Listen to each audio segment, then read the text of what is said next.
people like me. You need people like me so you can point your fingers and say, that's the bad guy. That's the bad guy. That's the bad guy. That's the bad guy. That's the bad guy.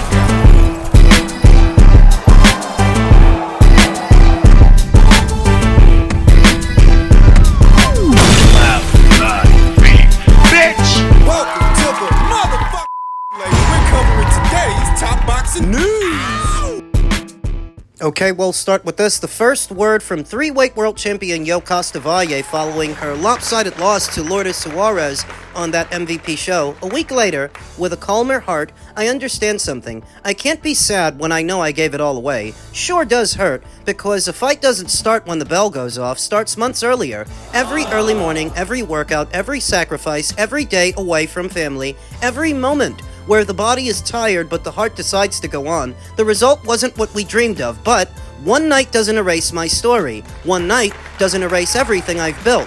One night doesn't define who I am. True champions don't stay on the ground, they get up. Learn, correct, and come back stronger. Thanks to God, my family, my team, and all of the people who have written to me with so much love. Your messages have hugged my soul. And about the hate, I really don't have time for that. When I go out on the street, I find pure love, respect, and support from people, and that weighs much more than any words spoken from hate. Thank you also to my sponsors for believing in me, not only when I lift the title, but also in the moments where it really shows who's with you. Thank you for being a part of this path, for supporting my career, and for continuing to walk alongside me. Now it is my turn to defend the title that is still mine, with the same responsibility, pride, and love for this flag. And then, when the time comes, I'll look for my rematch against Lulu, not from sadness, but from the strength, faith, and conviction of a champion who knows how to rise, because my story didn't end that night.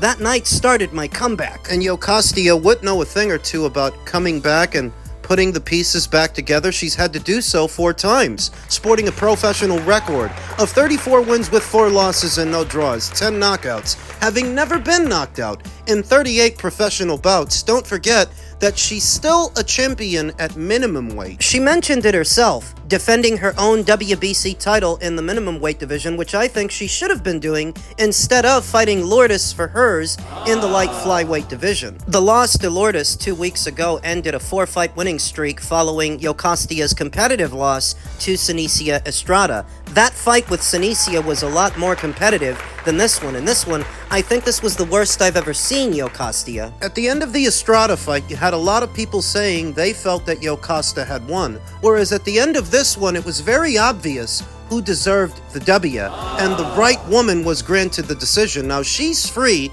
to pursue a unification match, an inaugural undisputed title fight with this division's only other champion, Evelyn Bermudez, who is set to be making her MVP debut this upcoming weekend. If she wins, I expect MVP to make a fight between her and Lourdes. And as far as Yoko Costavay, she's one of 3 champions in the minimum weight division. There is unified champion of Germany, Sarah Borman, and IBF champion Kim Clavel. But we all know that Kim is currently with child and a champion in recess, leaving Yoko Costavay with but one option to unify titles and take a step towards undisputed at what is her own weight, Sarah Borman. For me and my money, that's the fight that MVP should have made for Yoko Costavay. Going back up to the light flyweight division was a redundancy. And a bad style matchup. I said it.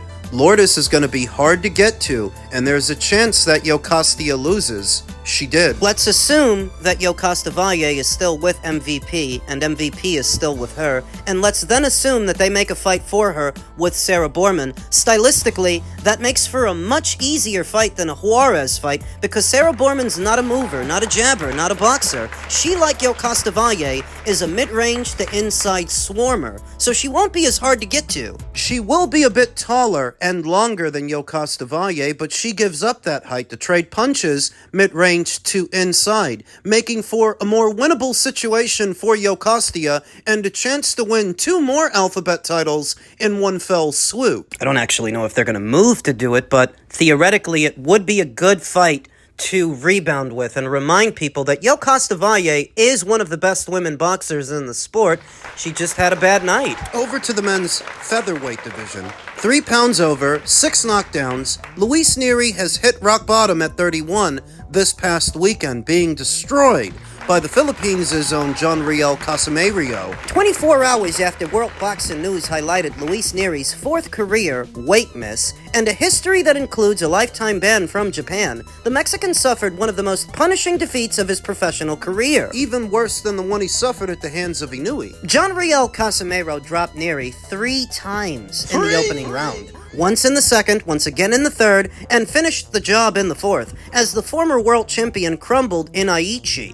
Riel sniffs a lot of cocaine. The fuck does that have to do with anything? The brutal defeat came less than a day after Nery failed to make the contracted 124-pound limit by 3 pounds. 3 pounds over 124 would technically make him a super featherweight on the scales, since anything above 126 is super feather. Nery stepped on the scales at 127.5 pounds before only reducing that figure to 127 even during the allotted extension period. The latest controversy marked a quadruple of failed attempts to make weight for Nery as a professional boxer. The fuck's his problem? His history with the scales is well documented. In 2018, Nery lost his WBC title on the scales before a rematch with Shinsuke Yamanaka and was subsequently handed a lifetime ban by the Japanese Boxing Commission. That punishment was later lifted, allowing him to return to the country for major opportunities, including a challenge against Inoue, which he lost.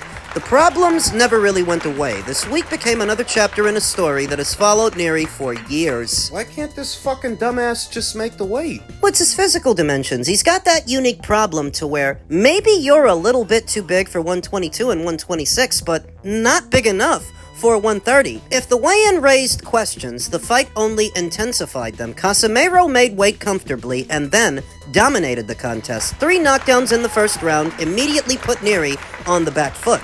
Another followed in the second, another in the third, before the Filipino finally closed the show in round 4. For a fighter once regarded as one of the most dangerous lower weight punchers in the sport, it was a startling collapse. The defeat also carried a troubling pattern. All 3 losses of Nery's career have come now via stoppage. Nery's career will remain tied to the weight misses that have dogged him for years, coupled with all 3 losses coming via stoppage, and pointing arrow-like to struggles with the scales. Nery's career can firmly fall under question after that display. The biggest question of them all, though, is when Luis Nery will find a weight class that works for him, not against him. Talent has never been the issue. With Nery, it's always been making the weight. Another miss added to another controversy, followed by another knockout loss. This time it came in the form of 6 knockdowns and a 4th-round knockout defeat in Japan. I'm a little less concerned with what becomes of Luis Nery's boxing career moving forward, and more interested in what happens with Riel Casimero, because up until recently, I thought that he was the one that was done, finished, finito. He's got a noticeable addiction to cocaine that's very hard to look past. It's also really fucking ugly. Kinda resembles a possum. And after the fight, after destroying Luis Nery, a common opponent between him and current reigning undisputed super bantamweight champion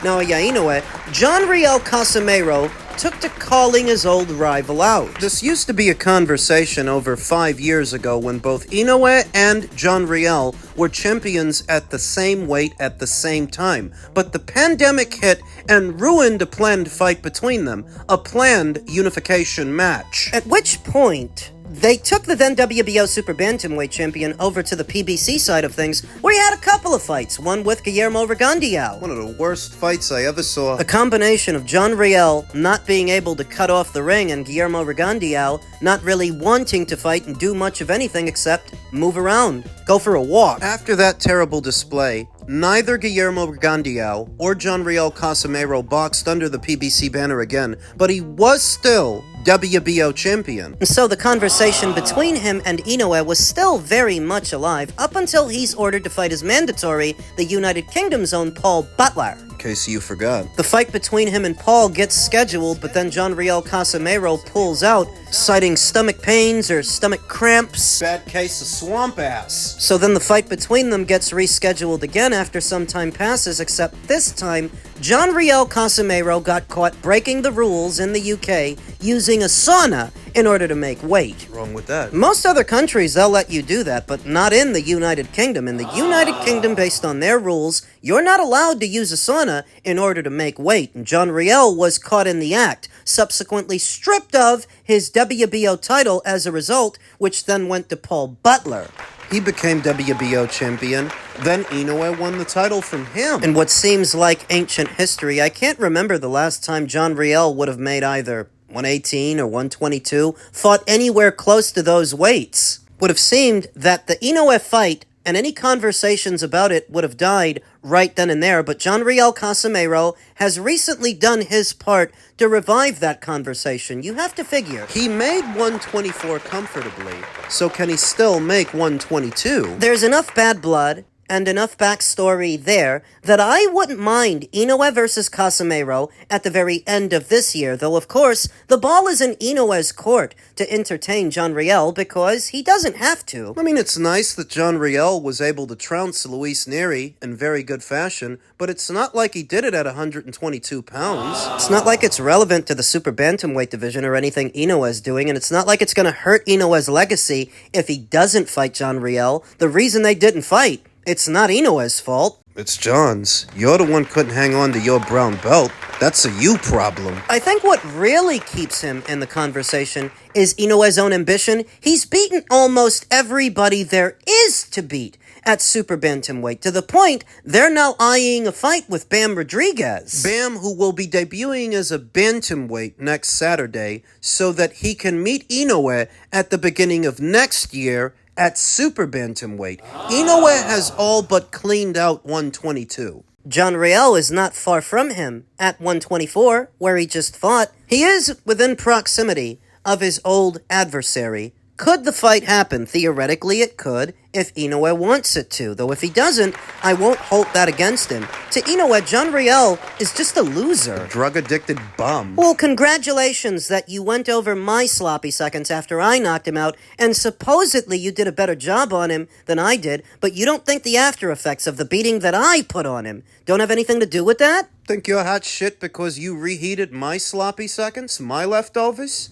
Riel Casimero would stay on the fringe if Inoue does not entertain him, because I can't remember the last time he fought at 122. I don't think he has in some years. I'd have to check. And as stated, the only thing that keeps him in the conversation truly is what Inoue has already done at 122, that he's taken care of everybody there is to take care of at that weight. It's his own ambition. But he doesn't need him. Now, what are Riel Casimero's chances if he is lucky enough to share the ring with Inoue? The one thing I'll give him is that he is a big puncher and he's not afraid to take chances, much like Ramon Cardenas when he fought Inoue and almost shocked the world, scoring that early knockdown. I think every Japanese boxing fan collectively gasped at the beginning of the Cardenas fight. And Riel Casimero is a similar size puncher to a Ramon Cardenas, so that's the out that you have to give him. He's not the boxer that Inoue is, but he does have a puncher's chance.